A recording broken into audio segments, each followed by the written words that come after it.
اب یہاں قرآن پاک میں بہت سارے آرڈرز، بہت سارے احکامات ہمیں دیے گئے. نماز کا حکم دیا، زکوٰۃ کا حکم دیا، حج کا حکم ملا، بہت سارے احکام ہیں. کسی بھی عبادت میں، کسی بھی حکم میں رب نے یہ نہیں فرمایا کہ اے میرے بندوں میں بھی کرتا ہوں، میرے فرشتے بھی کرتے ہیں اور تم بھی شامل ہو جاؤ. یہ درود پاک کا مقام دیکھیں کہ رب فرما رہا ہے کہ بے شک اللہ اور اس کے فرشتے اس غیب بتانے والے نبی پر درود بھیجتے ہیں. اے ایمان والو تم بھی ان پر خوب درود اور سلام بھیجو. ذرا درود پاک کی اہمیت، میرے آقا کی شان دیکھیں. اور پھر اس میں ایک تطبیق کرنا، کیٹیگرائز کرنا بڑا ضروری ہے. ہمارا اور فرشتوں کا درود یہ ہے کہ ہم اللہ کی بارگاہ میں دعا کرتے ہیں کہ اللہ ہمارے آقا و مولا جناب رسول اللہ صلی اللہ تعالی علیہ وسلم پر رحمتیں نازل فرما. ہمارا کام دعا کرنا ہے، اور رب کا جو درود بھیجنا ہے، اللہ نبی پاک علیہ الصلوۃ والسلام پر رحمتیں برساتا ہے، رحمتیں نازل فرماتا ہے. تو یہ فرق ہمیں یاد ہونا چاہیے.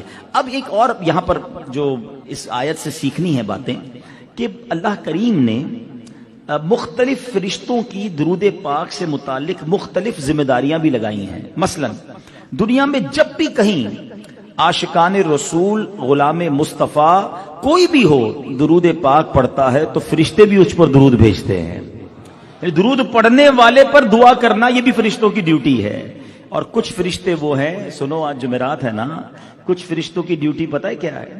کہ جب جمعرات کا دن آتا ہے تو وہ سونے کے قلم، چاندی کے کاغذ لے کر اترتے ہیں، اور اس رات جو بھی سرکار دو عالم علیہ الصلوۃ والسلام پر درود بھیجتا ہے، فرشتے اس چاندی کے کاغذ پر سونے کے قلم سے اس کا درود لکھتے ہیں، اس کا نام بھی لکھتے ہیں. صرف درود بھیجنا کام نہیں ہے، درود سے متعلق کتنے کام ہیں درود فرشتوں کی، کیا کیا ذمہ داریاں لگی ہوئی ہیں، سنتے جائیے.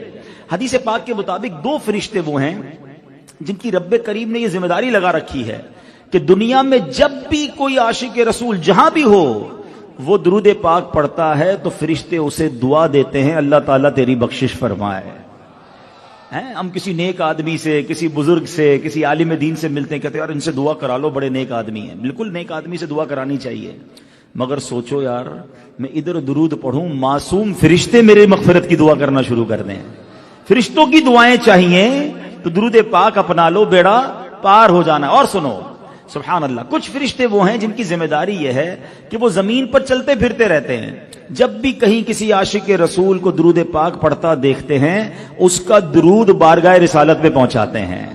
ان کا کام آقا کی بارگاہ میں ان کا درود پہنچانا ہے. اور سنیے حضرت کعب رضی اللہ تعالیٰ عنہ فرماتے ہیں کہ کوئی فجر ایسی طلوع نہیں ہوتی مگر 70,000 فرشتے اترتے ہیں اور پیارے آقا علیہ الصلوۃ والسلام کے روضہ پر نور کے پاس جمع ہوتے ہیں، خوشی سے اپنے پر ہلاتے ہیں. شام تک نبی پاک علیہ الصلوۃ والسلام پر درود بھیجتے ہیں. جب شام ہوتی ہے یہ فرشتے واپس لوٹ جاتے ہیں. اتنے ہی فرشتے اور آ جاتے ہیں اور بارگاہ رسالت میں اب یہ صبح تک درود بھیجتے رہتے ہیں. 70,000 فرشتوں کا جو ٹرن اوور ہے، ان کی ڈیوٹی یہ ہے کہ نبی پاک کے روضے کی حاضری بھی دیتے ہیں اور آقا کی بارگاہ میں درود پاک کا نذرانہ بھی پیش کرتے ہیں.